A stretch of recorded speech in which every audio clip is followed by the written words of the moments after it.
Hey guys, it's William Shewfelt, aka Brody the Red Ranger, and I want to say it is Morphin time. You guys are watching it here at Action Activate.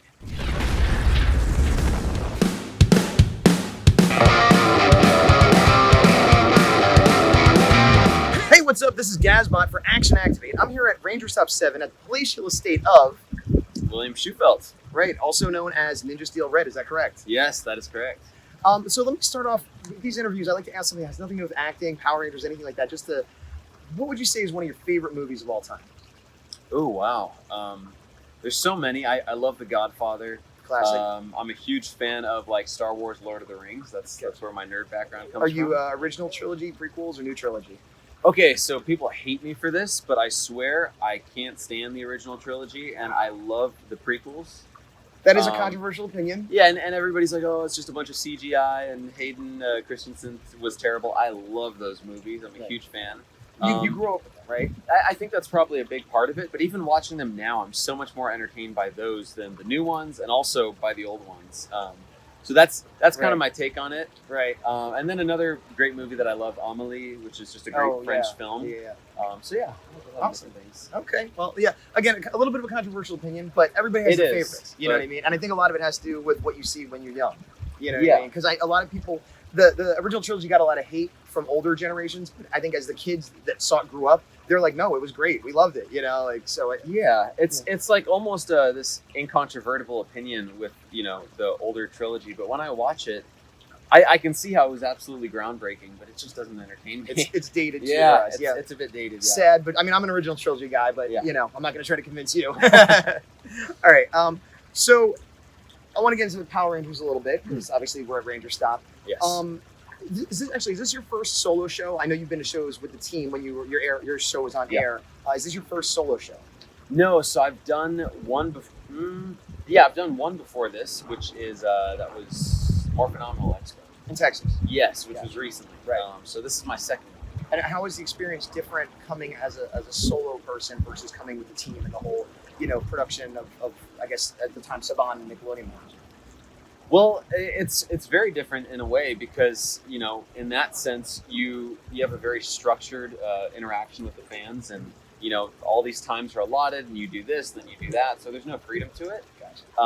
Now I can kind of do what I want, so which I enjoy. So I'm able to go around to different booths, check things out, interact with the fans, answer all their questions, and answer it in a non-contractual way, like just be honest with people and enjoy the experience. And not have to worry about things you can and can't say, basically. Yeah, you're not thinking about that as much. And I'm not the kind of person that dishes dirt on things anyway. But I can just give people my honest opinion. Like, how did you feel about this episode or that episode? And I can just tell people.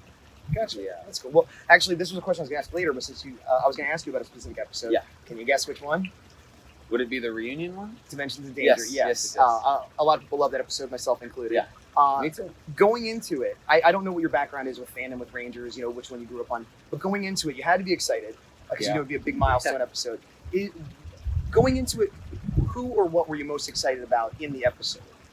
Oh man, a few things. Like honestly, I was taking it one day at a time. Yeah. So going into the episode, the only thing on my mind was really I just want to get in shape for this, because I know everybody's going to be coming back. Everybody's a badass. Like everybody's legendary. So you wanted to stand out among the legends. Yeah. I just wanted to represent myself well. Nice.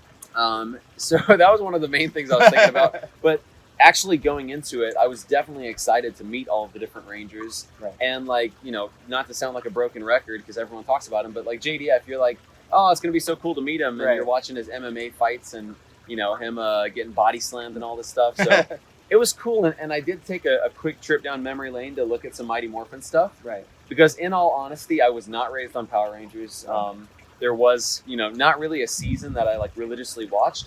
I thought it was awesome, but I just never got into it. You just catch a random episode when it was on. That's exactly what it was. I was a huge WWE fan, still am. Who's your favorite WWE wrestler? Oh my God, there's so many. If I had to pick one, Shawn Michaels. Okay. I was also a huge fan of the DX faction. I love, obviously, all the Attitude Era guys, Stone Cold, The Rock, Triple H, all those guys. A little side hint for me, I hate Stone Cold Steve Austin.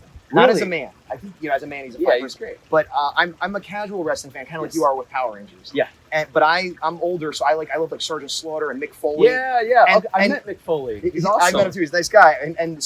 But my introduction to Stone Cold, because I wasn't watching it for a while, and I came in and Stone Cold was speeding up all of my heroes. And I'm like, oh, this guy's a jerk. And I'm like, he's an anti-hero. I'm like, he's just a jerk.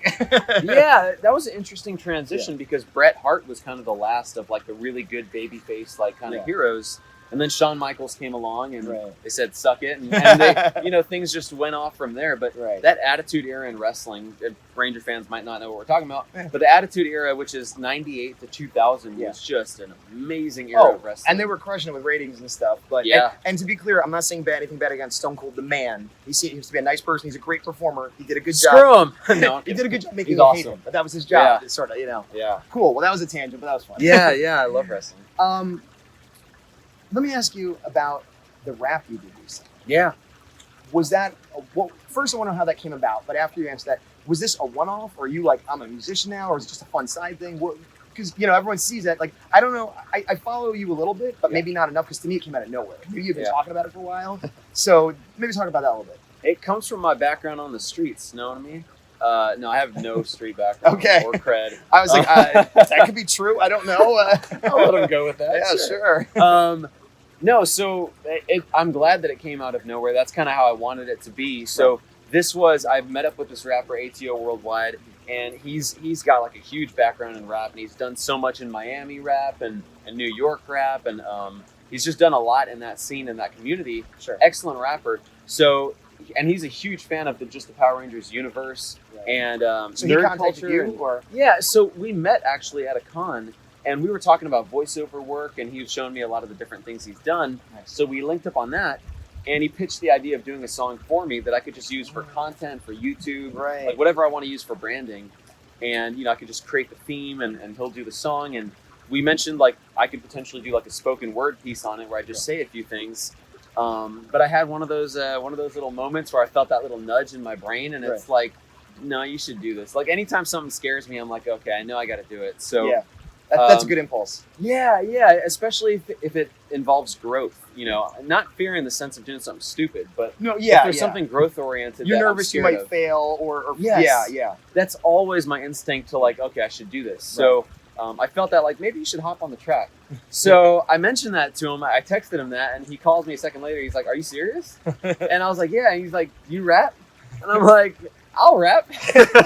You're like, my life on the streets prepared me. Right? So I've never rapped a day in my life. And well, you have now.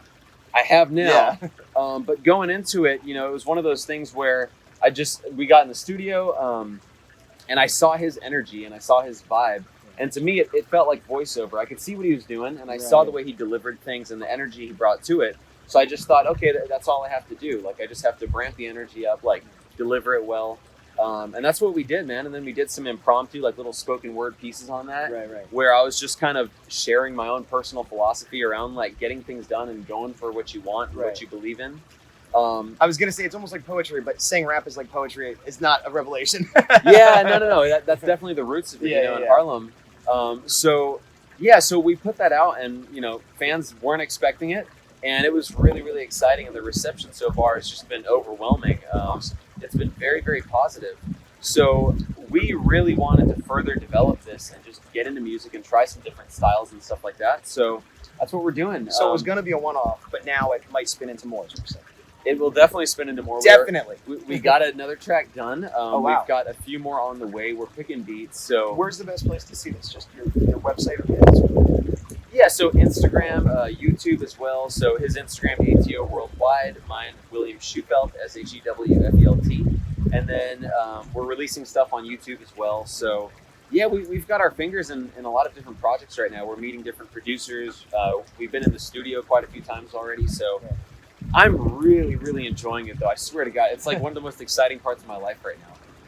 I'm glad to hear that, and it makes sense too, because I'm an artist and I do other creative things, and there is something about you're into fitness and you're acting and all that. But there's something about, as a creative, saying like, I'm going to try something else creative that I've never done. It's always exciting, and in some ways, it's liberating because you don't have all the routines. You don't think you know what you're supposed to do, so it's fun again in a way. Yeah, it's extremely fun, and for me, it's always been like the pinnacle of self-expression. where acting, in a way, you're able to express and explore all these different avenues of emotion, stories, background, but it's not necessarily your own, and they come and go, and you only can do like a couple a year. Yeah. And then if you want to create your own piece and experience some sort of catharsis, then that takes a long damn time, and you got to get funding and all this. We pick a beat, go to the studio, you like pour out whatever's in your heart, rap about a girl, rap about your success, rap about hard times, rap about where you came from, and even outside of rap, just music in general. I've always wanted to do that, but I don't have a singing voice. Now I found an avenue where I don't have to sing, so I'm happy. There you go. No, that's awesome. I look forward to seeing more of that. Thank you. Glad you're enjoying it.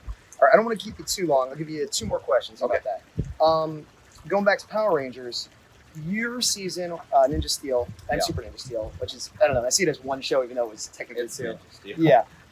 It was the last Saban era. I mean, breed. Right, yeah. I mean, Beast Morphers is technically Saban, but it's already Hasbro. Yeah. So you may not be able to answer this, but how do you feel being kind of at the end vanguard of this legacy of Saban since the beginning? And unless something changes, your season was the last Saban season. Did you notice anything different, or was there a feeling on set of, oh man, things are going to change after this, or was it just another season for you?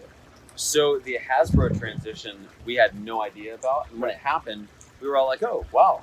Because we were already done with the show. Right. So that hit us out of nowhere. And to me, I was like, thank God. That seems like it's going to be a new wave of energy, a new wave of toys and manufacturing and just publicity for the brand. So, Hasbro has, a lot. Yeah. And they're doing really, really well. So I was very, very excited about that. You were excited, but were you bummed that they didn't do that for your season? Not at all, because what am I going to change about it? There's nothing I could have done about that. And I was also very thrilled to be a part of the 25th anniversary. That's true. And then that whole reunion episode that I think every Ranger fan who really cares about the show, they've seen that. So I was thrilled to be a part of that. Yeah, I know people that hadn't watched Power Rangers in years that watched that episode. Yes. So I had no issues with that. I think Saban still has a lot more influence than people realize. Right.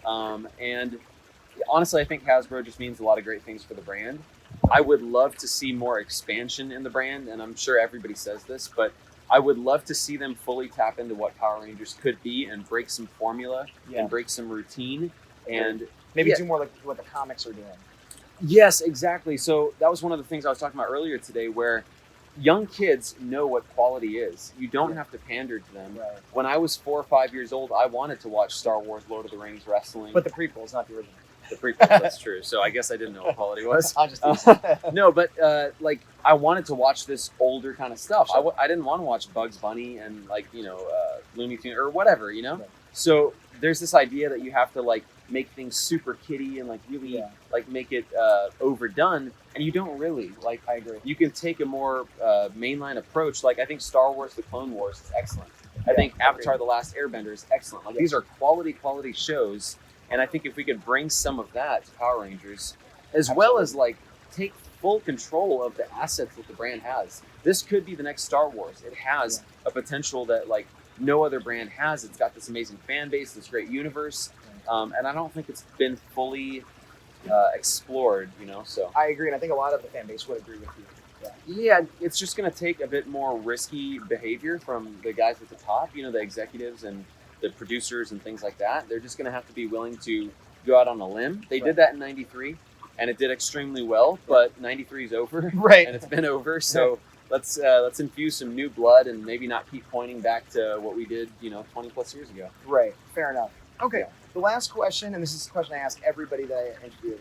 Other than your season, well, you were the Red Ranger, but other than your season, who do you think is the best Red Ranger? And that could be, personal taste, overall, somebody you met, whatever reason, who's the best Red Ranger in your opinion? The best Red Ranger? Boy, I've met a lot of awesome people on the show. I would have to say, just based off of personalities and who I like, Wes Collins, so Jason Font. I vibed really well with him. Extremely friendly guy, funny guy. He's in great shape. We just hit it off really well. I like that his physical condition is part of what you like about him. Yeah, well, I worked out with him, so that was kind of our bonding thing. We hung out there. So that was part of it. So I like him, and then just in terms of a look, and like his character and kind of the depth of it. I liked Chris Kamen Lee's Andros in space. Popular. Yeah, so I never watched the whole thing, but I watched the first episode, and I thought like he comes in really cool in that first episode. Yeah, he had like a Leo DiCaprio look back in the day, and like and he just kind of had like a cool backstory, and yeah, it was nice. Cool. He's a popular Ranger. I haven't had one of the actors call him, but Jason Font, a popular answer. A lot of people have said that, and I've met him, and I agree. He's a nice guy. Comes from a good season. Yeah, I agree with everything you're saying about both of them. However, you're wrong. The best Red Ranger is Casey from Jungle Fury. Really? Yes. I actually don't know Casey. That's fine. That's probably why I didn't choose him. Maybe if I knew him. That's always the answer. It's not. It's not you. Everyone is wrong at that answer. I'll have to meet him someday. Yeah, me too. Actually, funny enough, I never have. I'll probably explode because I end every interview with that, and then if I meet him, I don't know what I'm going to say. All right, so we're done. But you talked a little bit about your YouTube and Instagram. Is there anything else you'd like to promote or mention that you want people to check out or you have coming up? There's some exciting stuff coming up. So I'll. There's one thing I don't know if I can share, but it's going to drop, and it's going to be another one of those out of nowhere things. Where can people look for it? Would it be your Instagram or? Yeah. So keep your eyes on my Instagram and YouTube as well. I just recently released a book called the PE Diet Book, which is basically the greatest book on health and fitness ever. It's just a really, really cool collaboration I did with a great doctor, where we show people how simple it can be to get in optimal health, like to get super lean and fit, doing 15 minutes a day of training, meals, all that kind of stuff. So that is one thing I did. And then I have a book coming out December 6th that's going to be Barnes & Nobles and all the different places. And that's called Carnivore Cooking for Cool Dudes. Oh, I think we talked about that, right? Yeah, so that one's going to be coming out too in December. Okay. But yeah, I've 2 books in a year. That's pretty good. Yeah, it was a good year for me, but it's been about a year and a half in the making. Sure. So they just happen to come out at the same time, and I'm riding 2 horses. So there's that, and got some more music coming out. Yeah. Nice. All right. Well, I appreciate your time, man. Thank you very much. Thank you. Thanks so much.